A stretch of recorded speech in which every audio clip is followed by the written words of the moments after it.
Simões, nós estamos chegando ao fim da nossa conversa e eu queria fazer duas perguntas que eu sempre faço aos nossos convidados e convidadas antes das despedidas. A primeira é qual livro você gostaria de sugerir aos nossos espectadores? E a segunda, qual filme ou série poderia indicar a quem nos acompanha? Olha, livro, eu vou indicar um livro que foi republicado agora, relançado, chamado Tia Seata e a Pequena África do Rio de Janeiro. É um livro do Roberto Moura.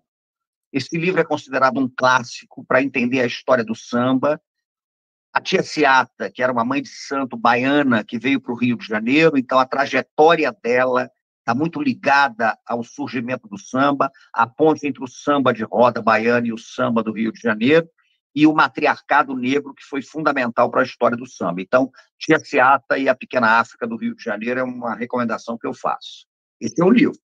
Um livro. Pensando em filme, O Natal da Portela, que é um filme brasileiro, do Paulo César Sarraceni, conta a história de um personagem fascinante da Portela, um bicheiro, o Natal, do mundo do samba, né? Milton Gonçalves está no filme e tal, e a Portela está fazendo 100 anos. Então, em homenagem ao centenário da Portela, eu iria de Natal da Portela. E a série, eu vou indicar uma que eu vi recentemente, gostei muito, As Guerreiras, né? Que é o título em português, que está na Netflix, é As Combatentes, mas é As Guerreiras aqui no Brasil, né? Francesa, sobre mulheres que se engajaram na luta durante a Primeira Guerra Mundial. Então, são as mulheres que, de alguma maneira, têm as suas histórias afetadas pela Primeira Guerra. Eu achei muito bom, excepcional. Então, eu indicaria a Tia Seata, o Natal e As Combatentes, as Guerreiras francesas aí como série. Foi-me feita essa pergunta. Livros, enfim, tanta coisa. Eu não quero dar uma de Moro, não. Qual foi o último livro que você leu? Não quero passar por essa vergonha, não. Um livro que eu recomendo para todo mundo, apesar de minha formação não ser trotskista, minha formação é do MR8. Tá? Eu gosto A formação muito... eu não consegui te ouvir. É do MR8. Você foi do MR8. Então, mas eu digo com toda franqueza, para mim a melhor história da Revolução Russa é a história redigida por Trotsky, com algumas, vamos dizer assim, alguns desvios, né, em que ele puxa a brasa para a sua sardinha, né, mas, de uma forma geral, ela é muito autêntica e é muito bem escrita. É muito bem escrita. Né? É gostoso de você ler esse livro de Trotsky. Né? Então, esse é um dos livros que eu recomendaria como uma literatura obrigatória para quem gosta desse assunto. Né? Revolução Russa, socialismo no século XX. Não tem como não passar por Trotsky, apesar de não ser trotskista, mas não tem como não passar por Trotsky. Né? Academicamente.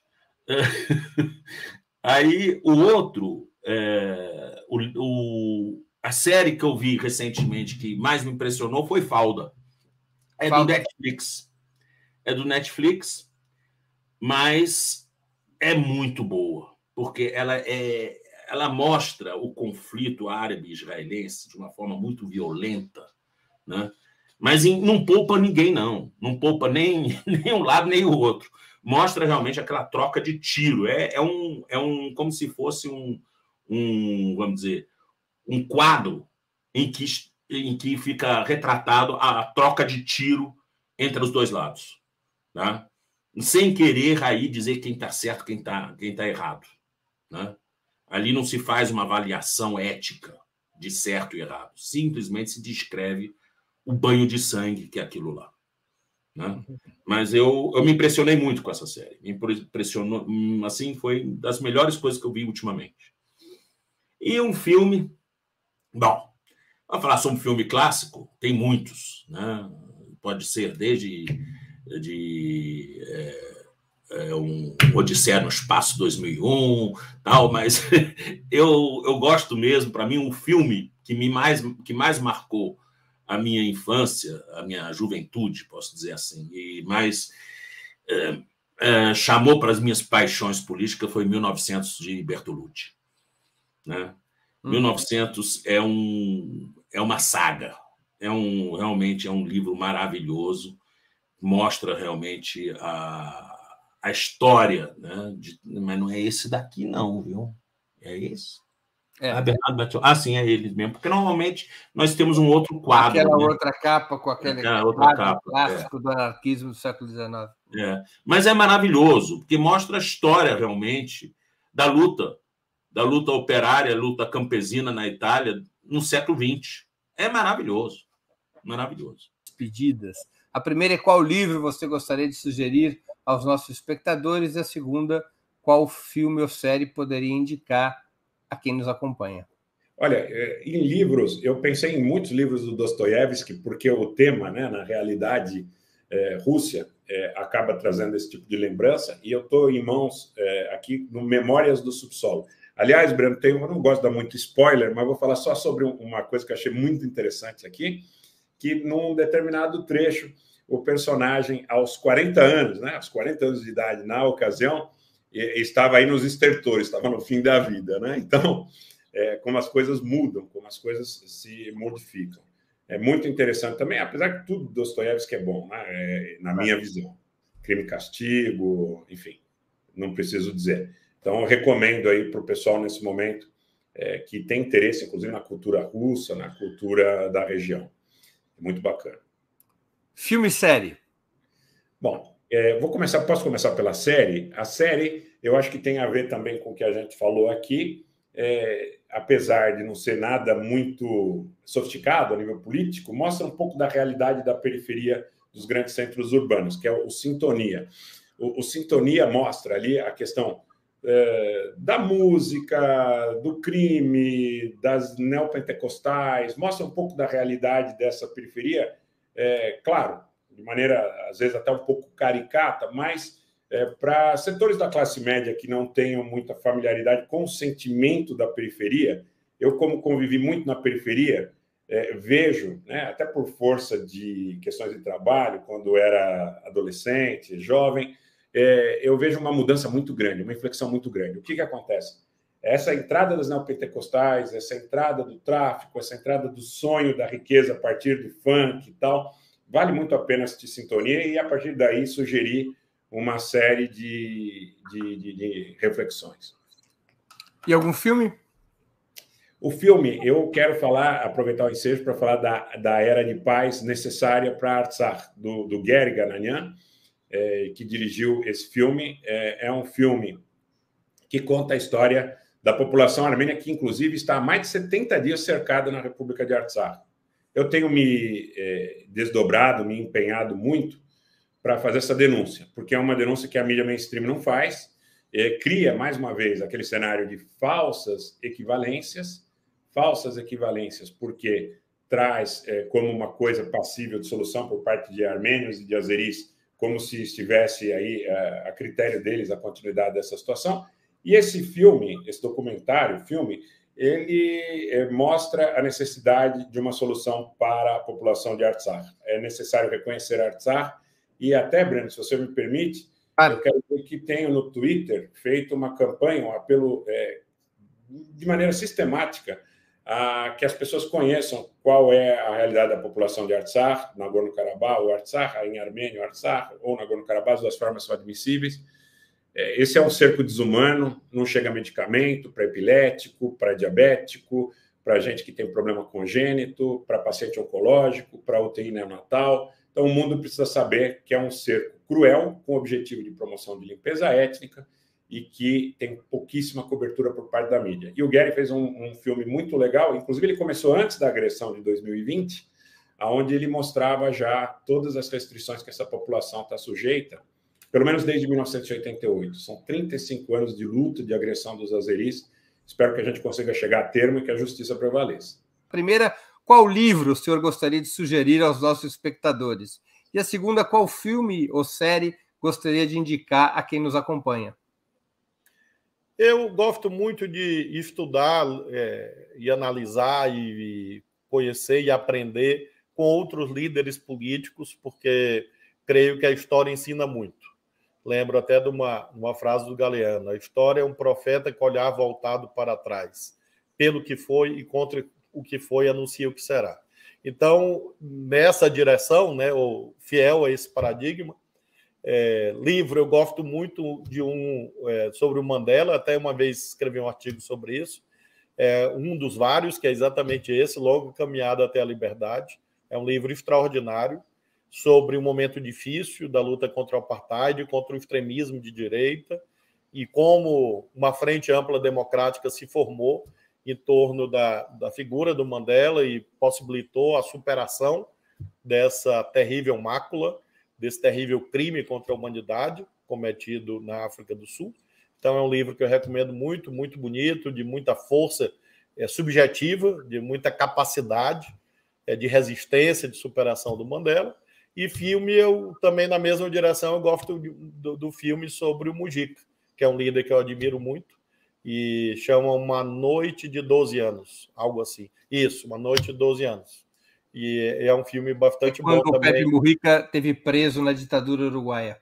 Exatamente. E, do mesmo modo, é uma história de superação, de resistência, de amplitude política, de superação de dificuldades. Então, são duas obras, né? Um filme, um livro que eu acho muito inspiradores, entre dezenas, né? Claro que eu poderia ficar aqui horas sugerindo livros, mais livros do que filme. Eu leio mais do que vejo filme, mas desde criança, mas são obras, a meu ver, bastante interessantes, que eu recomendo aí aos nossos companheiros e companheiras. Ministro, para qual time o senhor torce? Sampaio Correia, é o time assim onde o meu coração mora. Torço muito pela seleção brasileira. Quando há jogos assim fora do Maranhão, eu tenho simpatia pelo Botafogo. Mas hoje eu admiro mais o futebol bem jogado, né? E estou solidário ao Vinícius Júnior hoje como um grande jogador. Inclusive, recentemente pedi ao Itamaraty que reforce junto à nossa embaixada na Espanha, as medidas de proteção do Vinícius Júnior contra esse racismo hediondo que ele está sendo alvo lá. Então, eu gosto muito do bom futebol, mas recomendo a camisa mais bonita do futebol brasileiro, que é a camisa do Sampaio Correia. Que é uma camisa tricolor, não é? Bonita. Alguém me disse que parece a bandeira da Jamaica. Lembra um pouco, por uma coincidência. É claro que quando o Sampaio foi criado, não havia ainda a força do reggae jamaicano no Maranhão, mas acabou sendo uma feliz coincidência. Eu não posso deixar de perguntar por que o reggae tem tanta força no Maranhão? De onde veio isso? Veio do Caribe, né? Porque há um fluxo de pessoas ali, né? Do Maranhão. O Maranhão é Nordeste, é a Amazônia, né? Então, o Maranhão tem um fluxo de pessoas. O Maranhão faz parte da Amazônia Legal, né? Isso. E aí há pessoas que vão para o Amapá, que acabam indo para o Suriname e para as Guianas, e vão e voltam. E nessas idas e vindas chegaram os primeiros discos do reggae jamaicano e produtores culturais, fazedores de cultura, há 30 anos atrás, começaram a difundir essa cultura das radiolas, e é um reggae raiz, um reggae jamaicano mesmo, se dança agarradinho. Uma das frustrações da minha vida é não ser um bom dançarino. Se o senhor tivesse que citar um músico maranhense, que é um estado com muitos músicos ofertados ao país, qual é o músico maranhense da sua preferência? De fato, são muitos, e são meus amigos. Então, eu sei que todos concordam com a citação que eu farei do João do Vale, o grande João do Vale. O senhor sabe que a minha preferência seria Papete? O Papete era um grande instrumentista, um grande compositor, meu amigo, e falei com ele poucos dias antes de, infelizmente, ele falecer. Fez um trabalho de divulgação da cultura maranhense extraordinário, com um disco chamado Bandeira de Aço. É um dos grandes discos. É um disco com composições de vários artistas maranhenses, Josias Sobrinho, César Teixeira, vários participam do disco. É um disco extraordinário, histórico, né? E o Papete tem esse mérito indelével, assim, eterno na cultura do Maranhão. Mas aí eu cito o João do Vale, porque eu gosto muito do João do Vale, a história de vida do João do Vale. E ele faz parte, inclusive, da resistência contra a ditadura no Brasil. Claro. Carcará é uma música que marca, né, clássico da resistência. Clássico da resistência, na voz de Nara Leão e de Maria Bethânia. Eu vejo que o senhor gosta muito de música. Nada como um ministro da Justiça e Segurança Pública que goste de música. Ministro... eu lembro os livros que eu li. Isso é um diferencial fundamental. E é a prova que eu, de fato, leio. Bom, vamos lá, livro. Olha, eu acho que no nosso país, todos aqueles que se preocupam com o Brasil e com as condições do seu desenvolvimento, do seu posicionamento como nação, tem que ler um livro fundamental, que é O Racismo Estrutural, do Silvio Almeida, o atual ministro dos Direitos Humanos, né? O Silvio Almeida faz uma reconstrução aí fundamental, né, daquilo que determina o nosso racismo, né? O que ele quer dizer com estrutural? Que não é uma coisa episódica, né? Não é uma coisa só institucional, não. Ela está na base do nosso próprio nascimento como nação, e ele explora isso de vários ângulos, né? Do ângulo do direito, do ângulo da sociologia, do ângulo da economia. É um livro fundamental, eu diria. Série, então, tem uma série que eu acho assim fantástica para mostrar, digamos, um pouco da decadência do mundo moderno e do mundo capitalista, que é a série The Wire, o A Escuta, né? Essa é uma série que foi produzida, se não me engano, pela HBO originalmente, e passou foi produzida pela HBO, né? Passou entre 2002 e 2008, e é uma série policial passada em Baltimore, que é uma cidade lá próxima a Washington, né? Que é uma cidade que tem um predomínio da questão do tráfico de drogas muito grande, e foi feita com base nas pesquisas de um repórter policial e um detetive lá de Baltimore mesmo, né? Então é fantástica, é muito, muito boa. Ela depois, na sua própria época, não fez lá tanto sucesso, mas hoje virou um cult, assim, todo mundo cita, melhor série, né? E realmente é uma série, são 60 episódios, é uma série muito longa, mas vale muito a pena ver. E filme, eu diria esse filme Argentina 1985, né? Esse filme que diz muito das histórias da América do Sul, e que acho que também é uma lição, né, para o Brasil, que não fez aquilo que os argentinos fizeram, e talvez por isso eles não tenham um Bolsonaro por lá, como a gente teve por aqui. A brincadeira que eu sempre faço é que a tradução desse título para o Brasil devia ser Ai, que inveja. Ai, que inveja, é mais ou menos isso, ai, que inveja. É isso aí.